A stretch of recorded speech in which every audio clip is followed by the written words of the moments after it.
Class 9 की सामाजिक विज्ञान में आप सभी भैया बहनों का स्वागत है। आज हम क्लास 9 में इतिहास का पहला पार्ट फ्रांस की क्रांति के विषय में अध्ययन करेंगे। सबसे पहले हम फ्रांस की क्रांति क्या है, सबसे पहले इसको समझ लेते हैं। फ्रांस की क्रांति यानी कि फ्रेंच रिवॉल्यूशन की बात कर रहे हैं। आखिरकार फ्रांस में जो क्रांति हुई ये क्या था? फ्रांस की क्रांति 14 जुलाई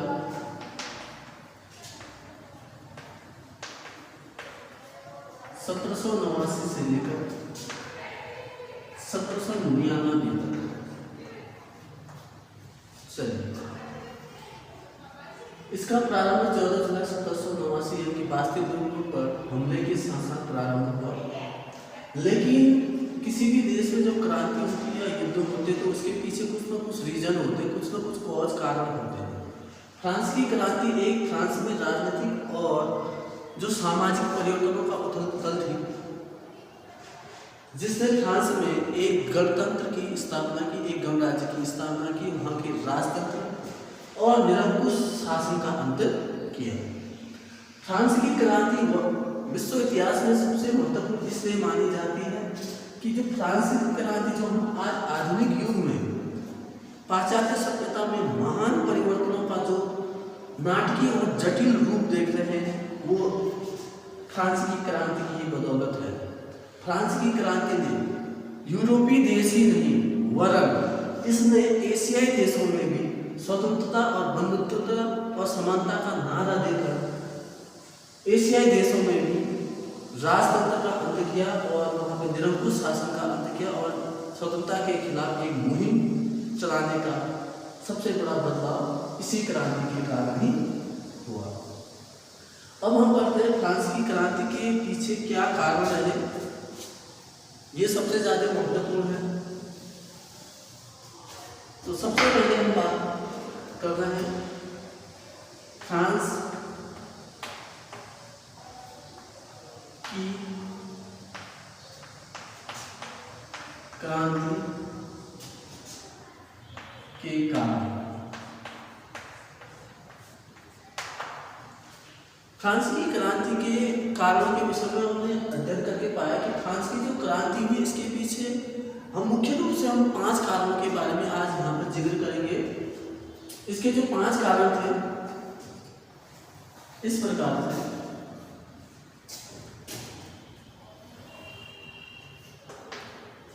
सबसे पहला कारण लेते हैं राजनीतिक कारण। राजनीतिक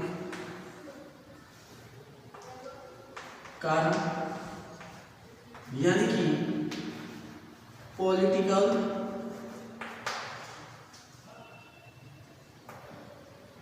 कॉज की बात कर रहे हैं। सबसे पहले हम बात कर रहे हैं राजनीतिक कारण की बात कर रहे हैं। फ्रांस में राजनीतिक कारण क्या थे?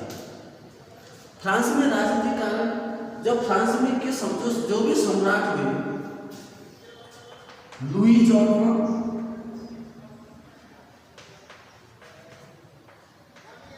जो लुई 14वां से लेकर हम लुई 16वां तक की बात करेंगे। राजनीतिक कारणों में इनकी बहुत बड़ी भूमिका रही। इनकी निरंकुशता, इनकी स्वेच्छाकारी व्यवस्था के कारण, भोग विलास आमोद प्रमोद में रहने के कारण जो फ्रांस में जो राजनीतिक कारण बनी।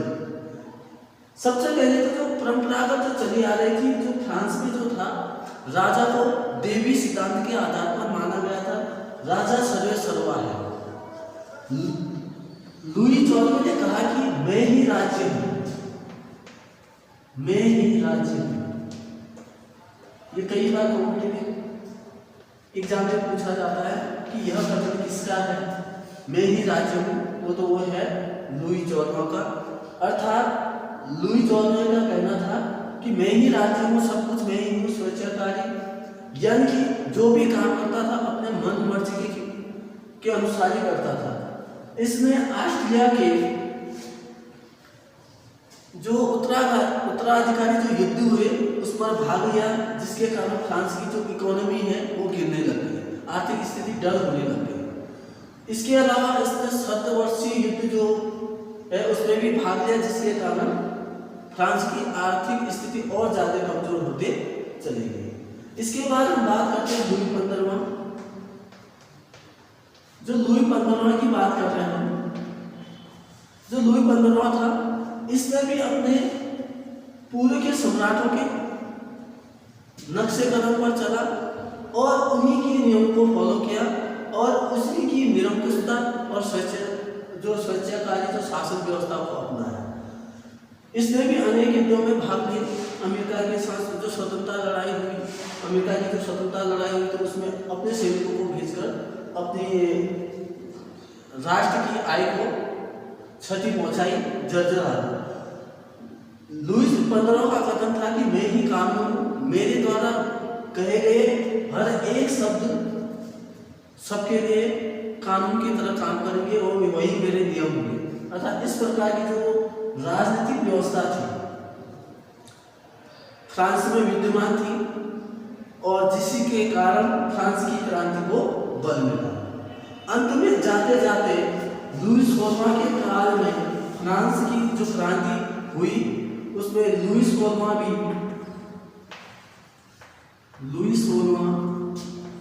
जो था यह भी अपने पूर्वजों की भांति निरंकुश और स्वेच्छाकारी था, लेकिन सबसे ज्यादा अयोग्य और निरंकुश शासकों में लुई 16वां ही रहा। लुई 16वां को वहाँ पर सामाजिक दशा के प्रति कोई ध्यान नहीं था, वहाँ पर लोग क्या कर रहे हैं क्या नहीं कर रहे हैं उसके प्रति उसका कोई ध्यान नहीं था। बास्तिल यानी पेरिस में एक वर्साई जो महल था, वर्साई में जो महल था वो एक ही ऐशो आराम और भोग विलास का केंद्र बन चुका था। देश के अंदर जो जनता है, आम जनता क्या कर रही है और क्या कर रही है और क्या नहीं कर रही है और उनकी व्यवस्था, किसानों की हालत, बेरोजगारी, भूखमरी के प्रति कोई ध्यान नहीं था और कर में कर लगाए जा रहा था, जिसके कारण फ्रांस की क्रांति को और भी ज्यादा बल मिला। ये था राजनीतिक कारण फ्रांस की क्रांति। अब दूसरा आते हैं हम सामाजिक कारण। सामाजिक कारण हम इसको कहेंगे सोशल कॉज की बात कर रहे हैं। फ्रांस में जो सामाजिक कारण थे, फ्रांस का जो समाज था वो 3 भागों में विभक्त था। फ्रांस का जो समाज था उसे 3 भागों में बटा हुआ था, यानी कि 3 स्टेटों में बटा हुआ था। उसमें था प्रथम स्टेट और द्वितीय स्टेट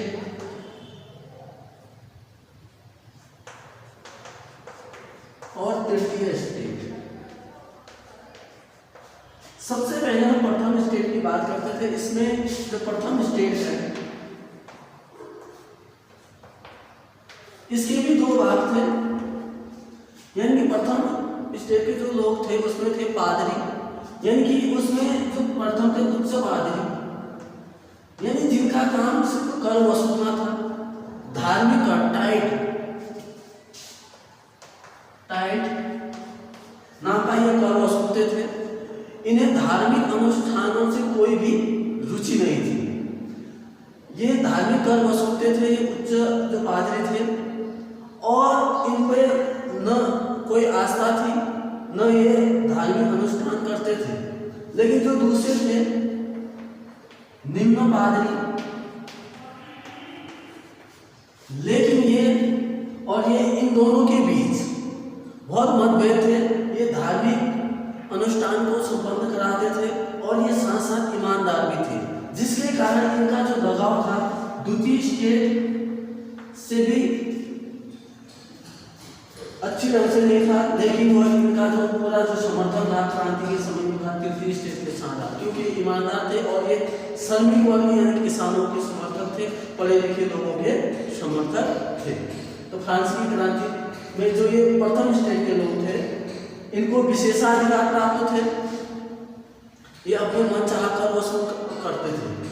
इसके बाद आता है द्वितीय स्टेज। द्वितीय स्टेज की बात करें, द्वितीय स्टेज में कुलीन वर्ग आते हैं, यानी कि जिनको हम सामंत कह सकते हैं। ये किसानों से कर वसूलते थे, ये किसानों से कर वसूलते थे, मनचाहा शोषण अत्याचार उत्पीड़न करना इनका काम था, जिसके कारण इन विशेषाधिकार के कारण भी सामाजिक असमानता जो फ्रांस में बहुत देखी गई। इसके बाद जो तीसरा स्टेज था, तृतीय स्टेज,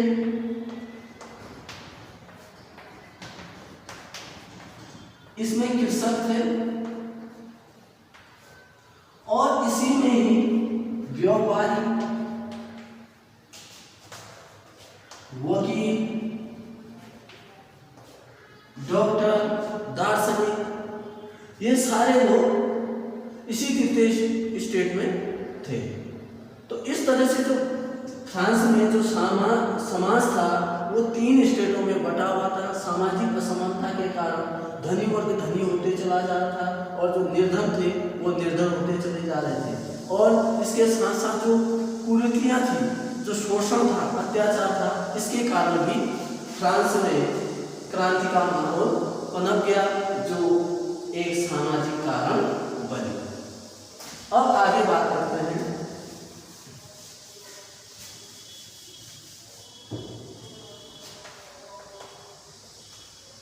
आर्थिक कारण।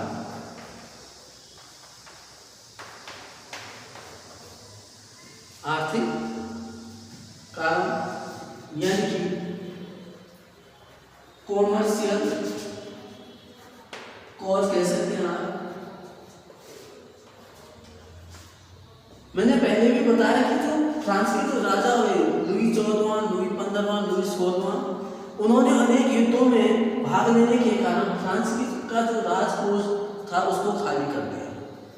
बची कुछ जो कसर बची थी वह लुई 16वां ने, लुई जो 16वां था उसने पूर्ण कर दिया। क्योंकि लुई 16वां जो था वो अपना पूरा जीवन भोग विलास आमोद प्रमोद में बिताने में व्यस्त था, लेकिन इसके पीछे सबसे बड़ा जो रीजन था, उसकी जो पत्नी थी एंतो एतेन, जो उसकी पत्नी थी, वो राजकीय कोष के पैसे को पार्टियों में यानी कि उत्सवों में खर्च कर देती थी। जो वास्तविक यानी कि वर्षाई विदेश पर उन सारे पैसों को वहां पर आए दिन कई कार्यक्रम करके उत्सव मनाकर उनको टैक्स के पैसे को जो है पूरा जो कर का जितना भी पैसा होता है उसको उड़ा दिया करती थी, यानी कि बहुत फिजूल खर्ची पर इसने सारे पैसे खर्च कर दिए, जिसके कारण जो आर्थिक दशा थी फ्रांस की आए दिन बढ़ते ही जा रही थी। यही कारण रहा कि फ्रांस की आर्थिक स्थिति और कमजोर होते चले गई, जिसके कारण लोग भूखों मरने लगे और किसान रोटी के लिए मांग करने लगे। तो जो लुई 16 की जो पत्नी थी एंटोनेट ने कहा कि अगर तुम्हें रोटियां नहीं मिल रही है तो आप क्या खाओ, केक खाओ। जब रोटियां ही नहीं मिली तो केक कहाँ से खाएंगे, ये बड़ी सोचनी दशा थी। इस तरह का जो व्यंग्य था फ्रांसीसी जो जनता थी उसको सहा नहीं गया, जिसके कारण फ्रांस की क्रांति और तीव्र होते गई। अब अगली बात करते हैं, सबसे महत्वपूर्ण बात करते हैं। हमने राजनीतिक कारण पढ़ लिया, सामाजिक कारण पढ़ लिया, आर्थिक कारण पढ़ लिया। अब इसके बाद जो दो कारण है वो थे बौद्धिक कारण,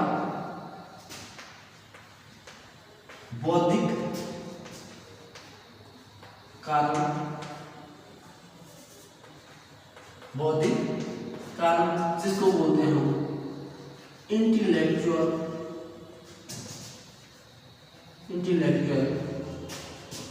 कॉज।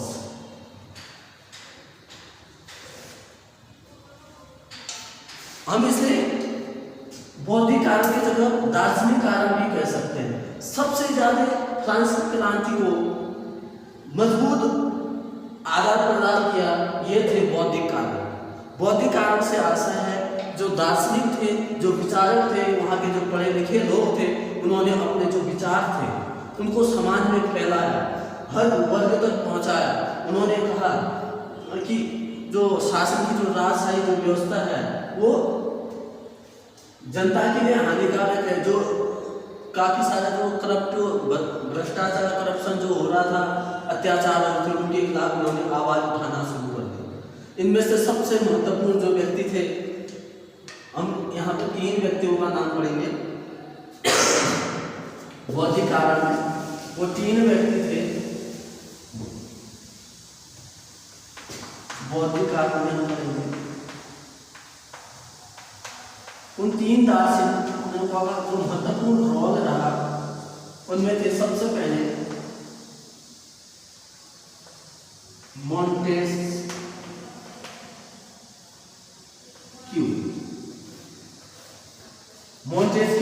दूसरे थे वॉल्टेयर, तीसरे थे जीन जैक रूसो। एक एक करके हम इन तीनों की बात करेंगे। सबसे पहले बात करते हैं मोंटेस्क्यू। मोंटेस्क्यू जो थे, उन्होंने जो तत्काल जो इंग्लैंड की जो शासन व्यवस्था राजतंत्र था, भले ही इन्होंने फ्रांस में क्रांति और राजतंत्र का विरोध न किया हो, लेकिन उन्होंने वहाँ की जो राजनीतिक जो दशा है, सामाजिक जो दशा है, उनकी सुधारने के लिए उन्होंने संवैधानिक कानूनों की बात कही। उन्होंने कहा कि शासन व्यवस्था किस तरह का होना चाहिए, प्रशासनिक व्यवस्था किस तरह की होनी चाहिए। तो इन्होंने इनकी एक पुस्तक थी द स्पिरिट ऑफ लॉ। ये बहुत महत्वपूर्ण किताब है, द स्पिरिट ऑफ लॉ। इसे हम कानून की आत्मा भी कहते हैं। इन्होंने शक्ति पृथक्करण का निर्णय लिया। शक्ति पृथक्करण, शक्ति पृथक्करण, यानी कि इनका कहना था कि जो शक्तियां हैं, यानी जो प्रशासनिक शक्तियां हैं, केवल एक व्यक्ति के हाथ में नहीं होनी चाहिए या एक संस्था के हाथ में नहीं होनी चाहिए। शक्ति का विभाजन होना चाहिए। वो विकेंद्रीकरण की बात करते हैं, जबकि फ्रांस में क्या थी, शक्तियां केंद्रीकरण थी।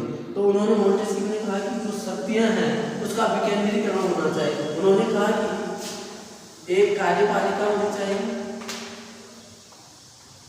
पालिका, दूसरा न्यायपालिका जो न्याय संबंधी कार्य को देखा, और विधायी।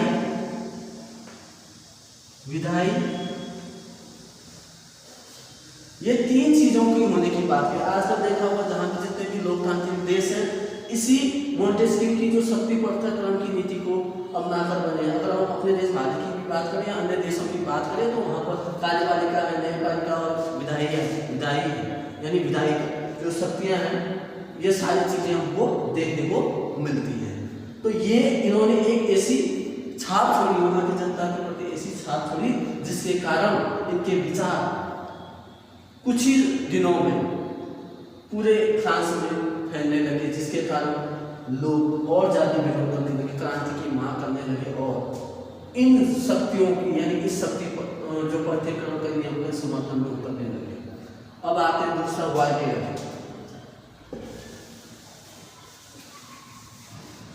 मोंटेस्क्यू के बाद वॉल्टेयर की बात करते हैं। वॉल्टेयर एक ऐसे व्यक्ति थे जिन्होंने चर्च के जो दीवार होती थी, जिनके दरवाजे में अपने लेख लेकर चिपका देते थे, और वहाँ पर वो जो चर्च के जो पादरी थे, उच्च वर्ग के जो पादरी थे, उनकी बुराइयों के बारे में लिखते थे, क्योंकि वो अपने ऐशो आराम और अत्याचारों से करप्ट लोग थे।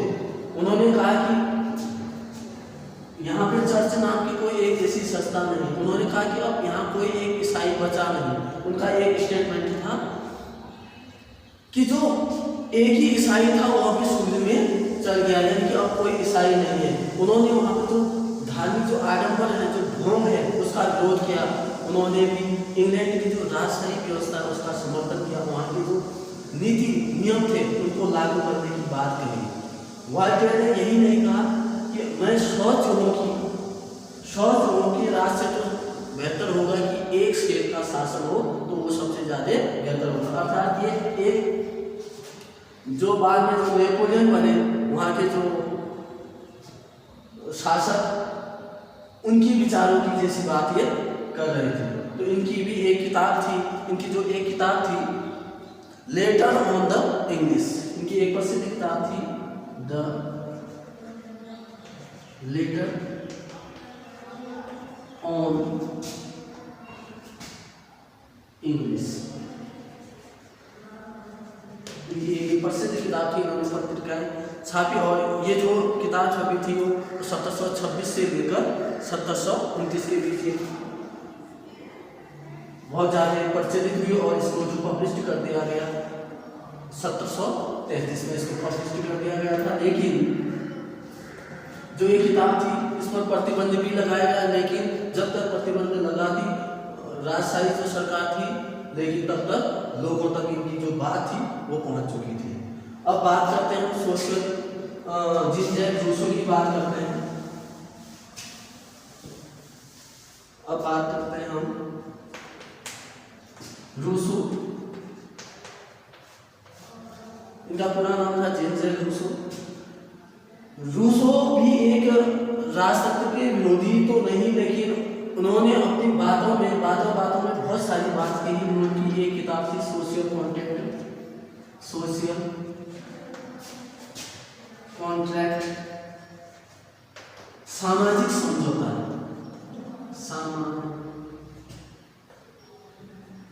सामाजिक समझौता एक इनकी बहुत प्रसिद्ध किताब है सामाजिक समझौता। इनका एक बहुत अच्छा स्टेटमेंट है। तो उन्होंने कहा था कि व्यक्ति स्वतंत्र पैदा हुआ है लेकिन सर्वत्र जंजीरों से जल रहा हुआ था। यानी कि ये उस बात की पहल करते हैं कि व्यक्ति के पास स्वतंत्रता होनी चाहिए, अर्थात व्यक्ति किसी के अंदर गुलाम नहीं होना चाहिए। यानी कि व्यक्ति स्वतंत्र पैदा हुआ है लेकिन सर्वत्र जंजीरों से जल रहा हुआ है। उन्होंने स्वतंत्रता, फ्रांस की क्रांति का नारा भी था स्वतंत्रता, बंधुत्व एवं समानता। जो ये नारा बना, जो पूरे विश्व लेवल में आज पूरे विश्व में एक ये सबसे ज्यादा गति कर रहा है, ये सोच ये जीन जैक रूसो के कारण ही पूरे यूरोप और पूरे एशियाई देशों तक पहुंचा। तो इनका कहना था कि व्यक्ति जिस प्रकार स्वामी विवेकानंद जी ने कहा कि वेदों की ओर लौटो, इसी प्रकार जो जीन जैक रूसो ने कहा कि हमें किसकी ओर लौटना चाहिए, प्रकृति की ओर लौटना चाहिए, प्रकृति की ओर लौटो। तो इस प्रकार इन्होंने सामाजिक समझौते की बात की, कहा कि जो सत्ता है किसी सत्ता या किसी व्यक्ति के हाथ में नहीं होनी चाहिए, अर्थात जो भी शक्ति है अंतिम सत्ता जनता के हित में होनी चाहिए, जो भी कार्य हो जनता के परामर्श से हो, अर्थात अंतिम जो सत्ता हो जनता के हाथ में होनी चाहिए। ये जीन जैक रूसो के विचार थे। ये थे आपके बौद्धिक कारण। इसके बाद आता है तात्कालिक कारण।